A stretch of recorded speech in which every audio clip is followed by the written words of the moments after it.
country. They're not going to keep Odell next year. It's fairly obvious if you look at the cap hit. The trade deadline's coming up. I mean, they would have to entertain calls, right? They don't have a lot of needs on this team, but they do have to get cheaper in some spots because some bills are coming due. I think he's a guy to move. Your thoughts? I just think that they'd be too thin at receiver right now, and you'd have to be bringing some value back, and his value is super low right now compared to where you would see it maybe in March or April. And Colin, I think one thing that a lot of people are missing is just kind of where the finances are across the NFL right now. 21 of the 32 teams, that's about 2/3 of the NFL teams, have less than $6 million left in cap space in 2021. And a lot of those teams like the Buccaneers, teams like the Packers, are leveraged next year too and having mortgaged some of their contracts already. And on top of that, you've got cash budgets, which have been stretched to some degree because of COVID. And so I think it's going to be a quieter trade deadline. And I know the way the Browns operate, they always think about things from a value perspective. Right now, if you trade Odell Beckham, you'd be selling awfully low on the asset. And I just think, you kind of like add that to the fact that they'd be awfully thin without him at receiver. My guess is he's probably not traded now, but I think it'd be in play in the spring. All right, Zach Ertz, Philadelphia's got some depth at tight end. This had been rumored for a while. And so Arizona, my takeaway is Arizona sees some vulnerability with the Seahawks and the 49ers. And they're like, hey, this is the time to make the move. It's us and the Rams. We're both playing well and pretty healthy. What do you make of the move overall? Yeah, I mean, a couple things. Number one, there's the obvious need now. Max Williams, who had been really the one and only tight end who's produced for Cliff Kingsbury the last couple of years, he's out for the year. So they had a very clear and obvious need there. It's not a huge position in their offense, but they can use a guy who can be productive. And this is a guy who should be able to come in and hit the ground running.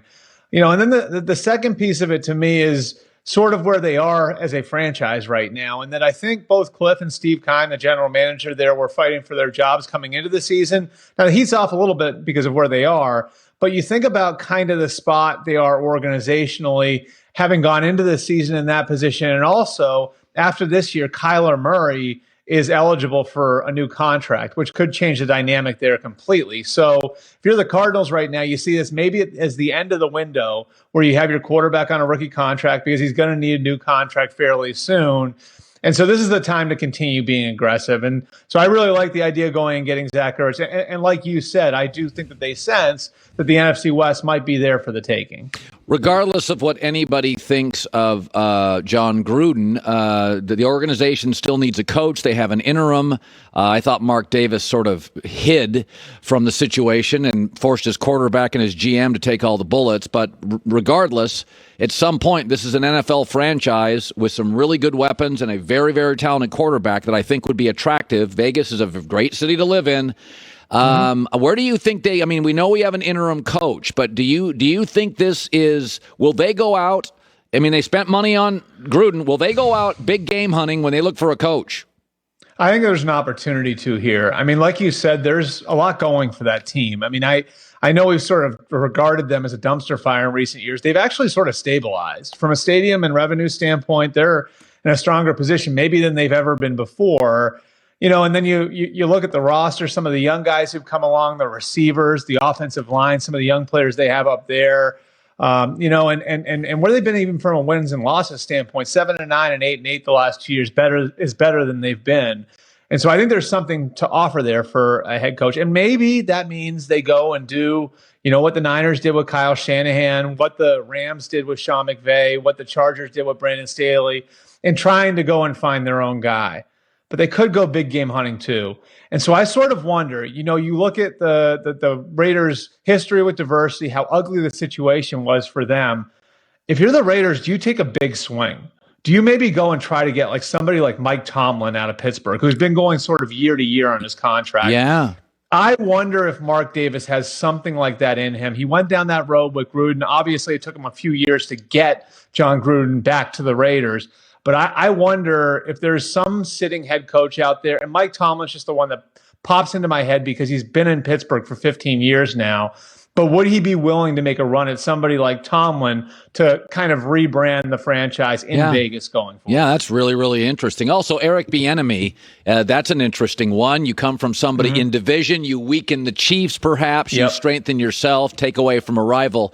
So the Tua, he may play this weekend. He's about ready to play. I just saw some video during the break from jolly old England of Tua in the countryside completing passes. So it's Joy and I have been talking about this. Is that all of us, you, me, Joy, Tua? It doesn't matter who it is. Anybody that's got a professional career, he has no career momentum. He came injured. He's injured again. He got benched. He didn't get voted captain. The kid needs some career momentum, or it's going to be over. And it's interesting, Albert, the next 6 weeks for Tua, Texans, Falcons, Jets, Jags. Am I overstating it saying the next month and a half, the decision will be made? He needs wins, and he needs to look good because there's some weak opponents coming to town. 1,000,000%. I don't think there's any question. I mean, if he can't get it done over the course of the next month and a half, 2 months, and they find themselves out of the playoff picture, I think there's a better than good chance that they're on the quarterback market. And whether that means Deshaun Watson or Aaron Rodgers or Russell Wilson, it'll be somebody in 2022. And I think one of the reasons why, if Tua struggles, that means the Dolphins don't make the playoffs, right? The Dolphins don't make the playoffs. That means Brian Flores as head coach and Chris Greer as general manager are going into year 4 without having made the playoffs. Are you willing to push all your chips to the middle of the table at that point? Because there's not going to be a year 5 if you don't make the playoffs in year 4, right? At that point, are you willing to push all your chips into the middle of the table and bet that Tua Tagovailoa can be the guy long term? And I think this goes for a lot of teams in the AFC where, you're looking right now, and if you're one of these teams that you have a quarterback that you like, but maybe you're not completely sold on, and you're looking and you see Justin Herbert in LA, and you see Patrick Mahomes in Kansas City, and you see Lamar Jackson in Baltimore, and Joe Burrow in Cincinnati, and Josh Allen in Buffalo. Do you think you can scale that mountain with the quarterback that you have based on those guys and the fact that those guys will probably be around for the next 10 years? Yeah. I think that that's sort of what's facing the Dolphins right now. Yeah, no. That's exactly right. You have Bill Polian has said that when we got Peyton Manning, we knew what people were drafting against. They wanted pass rushers. We had to be good on the O-line. Like you have to be able to look at your personnel and say, what do we need 10 years going forward? Got to have a plan. Finally, people often think things in the NFL, but they won't say them. And Justin Herbert is putting up these 3 touchdown, no interception games, one after another after another. He's on his second coach. It doesn't matter. And I just wonder, behind the scenes, Herbert, Mahomes, occasionally do people broach is he as good as Mahomes? What are you hearing about Herbert behind the scenes? Nobody wants to put a name on it, right? You get crushed for that, but your thoughts on his ascension. So, I mean, let's start here. I do this quarterback poll every September, and I ask coaches, GMs, scouts, assistant coaches across the NFL who they believe the top 5 quarterbacks are going to be at the end of the year. So they're projecting forward. Okay. In the last 2 years, this is a poll of 50, 60 NFL types. Mahomes has been a runaway winner. He was almost unanimous last year. Not as strong this year, but close to it. So I think Patrick Mahomes is still where he has been. That said, I mean, I've had, I'm on a couple of these text strings with some executives. And, I've sort of batted that question around. Like, is there a quarterback in the NFL that you would rather have for the next 10 years than Justin Herbert? And I'm telling you, Colin, it's like, well, yeah, probably Patrick, but it's not like you're getting shut down right away. And so I do think that there's some momentum like here with Justin Herbert where other teams are looking at it and saying, if you had to have somebody for the next 10 years, maybe this is the guy. And you have to see more, but maybe he does wind up being that guy. And I think the highest compliment any of these guys can get, right?